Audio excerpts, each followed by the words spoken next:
Oke, saya lanjutkan dari video sebelumnya. Saya sudah menyampaikan bahwa framework sistem manajemen kinerja itu ada banyak, dan banyaknya framework itu membuat kebingungan dari banyak manajemen pimpinan dari banyak organisasi untuk memilih framework mana yang tepat untuk diterapkan di perusahaan dia itu.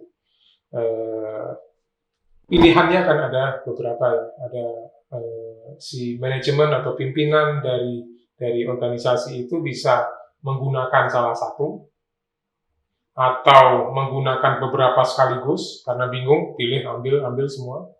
Ada yang nawarin balance scorecard, ambil, ada yang nawarin Six Sigma, ambil, ada yang nawarin TQM, ambil gitu ya, untuk mengelola mungkin area-area yang berbeda gitu. Atau malah karena bingung nggak menerapkan sama sekali. Nah, apa yang sebaiknya dilakukan atau bisa dilakukan oleh organisasi untuk menerapkan sistem manajemen kinerja itu? Bisa memilih salah satu framework yang tersedia, kemudian diterapkan, itu bisa. Yang tidak disarankan adalah tidak menerapkan. Jadi pilih salah satu atau pilihan kedua, mengharmonisasikan dari beberapa framework yang telah ada, yang memiliki kelebihan dan kekurangan. Itu yang saya sampaikan di akhir dari sesi yang lalu, bahwa solusi yang optimal adalah melakukan harmonisasi itu. Nah, bagaimana ide harmonisasi itu yang saya ajukan adalah, yang pertama, caranya adalah melakukan analisis kekuatan dan kelemahan dari setiap framework. Apa sih kekuatan dan kelemahan dari framework-framework yang ada itu, gitu ya.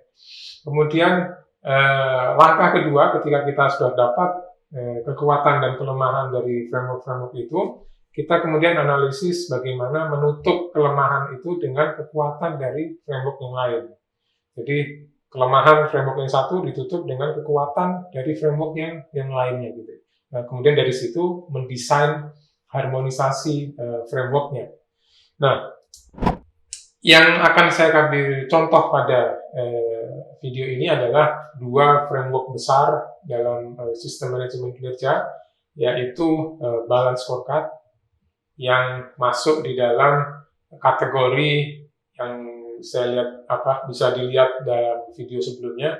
Balance scorecard ini masuk di dalam kategori framework multi perspektif alignment focus yang akan kita coba harmonisasikan dengan framework pada kategori yang lain, proses oriented.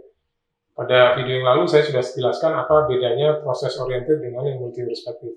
Nah, ini kita coba harmonisasikan. Bagaimana kira-kira hasil atau proses mengharmonisasikan itu? Cara mengharmonisasikan itu seperti apa? Yang pertama tadi saya sampaikan bahwa analisis kekuatan dan kekurangan dari setiap framework. Balance scorecard itu kekuatan utamanya adalah, yang pertama adalah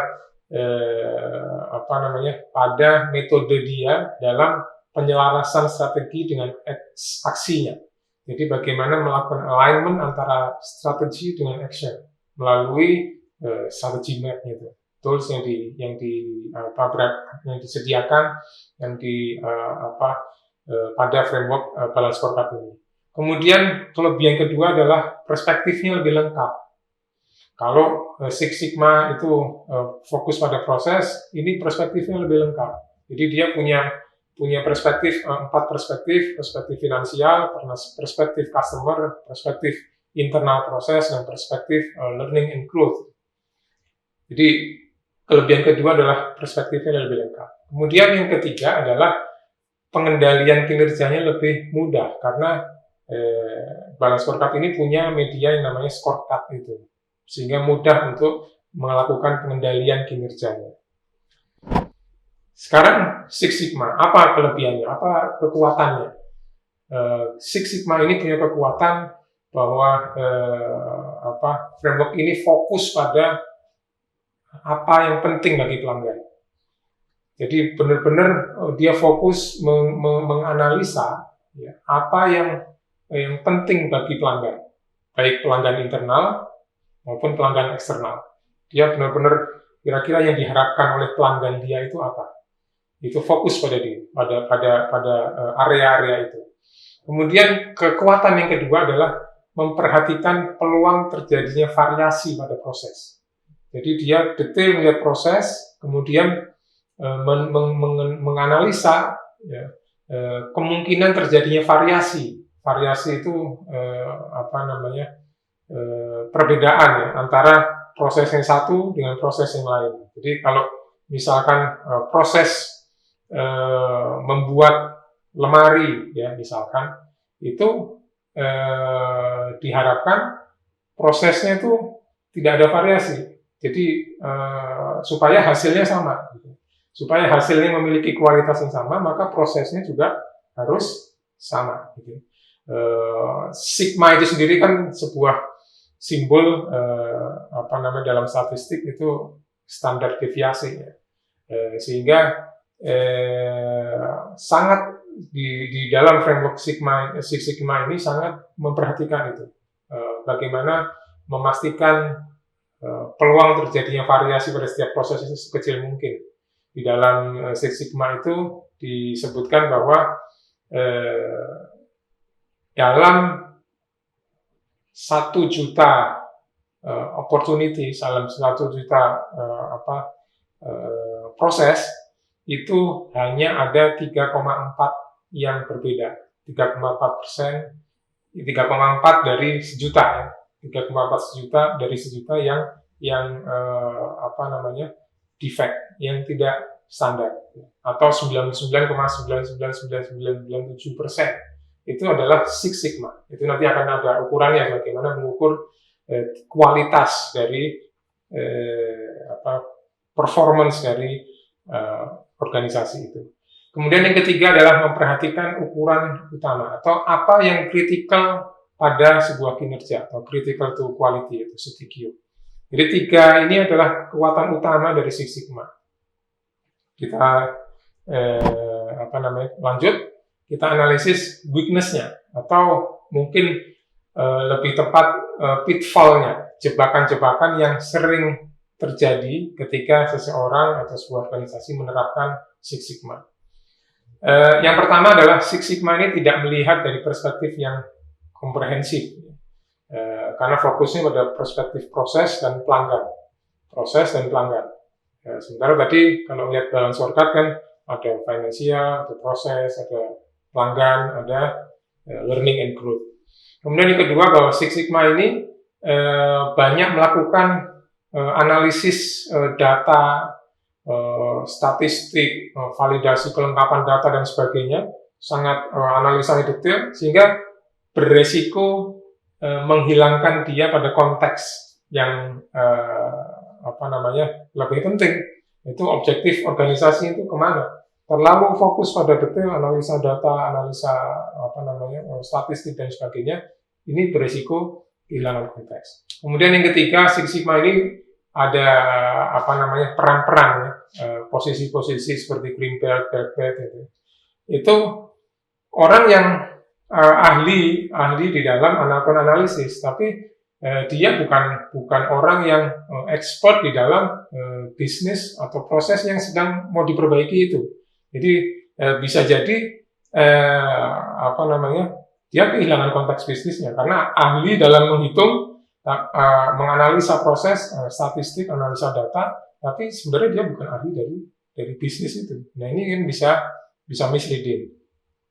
Nah sementara balance scorecard juga punya weakness atau pitfall yang dikelompokkan. Ini yang mengatakan ini adalah penciptanya sendiri. Jadi kita bisa ambil ini sebagai sebuah fakta yang harus kita hati-hati ketika mengimplementasikan balance scorecard. Jadi yang pertama adalah diistilahkan dengan design failure. Jadi kesalahan dalam perancangan. Ini antara lain misalnya karena kurangnya pemahaman terhadap strategi bisnis sehingga gagal di dalam implementasinya. Jadi desain balance scorecard-nya itu salah karena kurang memahami bisnisnya itu. Kemudian yang kedua, bisa jadi pemahaman bisnisnya benar, tapi pendefinisian ukuran kinerjanya salah. Jadi sehingga seringkali ya ukuran kinerjanya salah, yang diukur salah, ya hasil dari pengukurannya juga salah. Kemudian yang ketiga adalah kesulitan dalam mendefinisikan hubungan antara objektif strategis dan ukurannya, terutama antara perspektif finansial dengan yang non finansial. Jadi bagaimana misalnya menghubungkan antara profit growth dengan customer satisfaction misalnya, atau dengan proses bisnis, atau dengan learning and growth. Nah, ini seringkali kesalahan atau jebakan-jebakan yang dihadapi sebuah organisasi ketika menerapkan balance scorecard dari sisi desainnya. Dari sisi prosesnya, atau yang disebut dengan proses failure, adalah bisa jadi karena kurangnya komitmen dari senior management, atau terlalu sedikit personil yang dilibatkan sehingga hasilnya juga nggak bagus. Kemudian scorecard untuk itu hanya diketahui oleh manajemen senior, padahal ukurannya itu menyangkut berkaitan dengan kinerja dari semua organisasi. Tapi scorecard-nya hanya diketahui oleh manajemen senior. Ini juga bisa menyebabkan kegagalan. Kemudian proses penyusunan scorecard-nya terlalu lama, sehingga organisasinya berubah. Ini scorecard-nya sudah jadi, sementara konteks organisasinya jadi sudah beda lagi. Kemudian yang keempat adalah balance scorecard ini seringkali dibuat hanya untuk tujuan kompensasi, untuk remunerasi. Nah, prinsip-prinsip harmonisasi yang saya ajukan di sini adalah bahwa bagaimana balance scorecard dengan Six Sigma ini bisa diharmonisasikan adalah menurut saya yang pertama adalah kerangka kerja yang baru. Hasil harmonisasi ini harus mengekspos kekuatan strategic alignment dari balance scorecard dan kontrolnya menggunakan scorecard itu. Kemudian yang kedua, kerangka kerja hasil harmonisasi itu perlu mengekspos kekuatan perspektif dari balance scorecard yang lengkap itu, ada 4 perspektif itu. Kemudian yang ketiga, kerangka kerja baru hasil harmonisasi itu harus mengekspos kekuatan Six Sigma yang terutama dalam hal pendefinisian pengukuran kinerja dan analisis untuk meningkatkan kinerjanya. Karena Six Sigma itu punya set analisis yang cukup bagus untuk melakukan analisa kinerja. Kemudian yang keempat adalah menggunakan fokus pada pelanggan itu dari Six Sigma kita ambil. Dan yang kelima adalah bagaimana pengendalian manajemen kinerja itu menggunakan scorecard untuk kemudahan kinerjanya. Nah, jadi balance scorecard yang diperkuat dengan Six Sigma ini, terutama pada perspektif pelanggan dan proses internalnya, maka jadi framework baru hasil harmonisasi antara balance scorecard dan Six Sigma. Jadi hasil harmonisasinya itu adalah balance scorecard, tapi perspektif customer dan perspektif internal prosesnya ini mengadopsi Six Sigma. Kan jadi framework yang baru yang pastinya akan lebih powerful, sehingga proses harmonisasi ini itu akan menghasilkan framework baru yang dari framework yang sudah ada dan hopefully menjadi komplementer dan meningkatkan value dari keduanya, sehingga menjadi framework yang kalau sebuah tim sepak bola itu menjadi dream team, bukan hanya sekedar mengumpulkan framework bagus menjadi kumpulan pemain bintang, tapi bagaimana mengharmonisasikan itu menjadi sebuah dream team.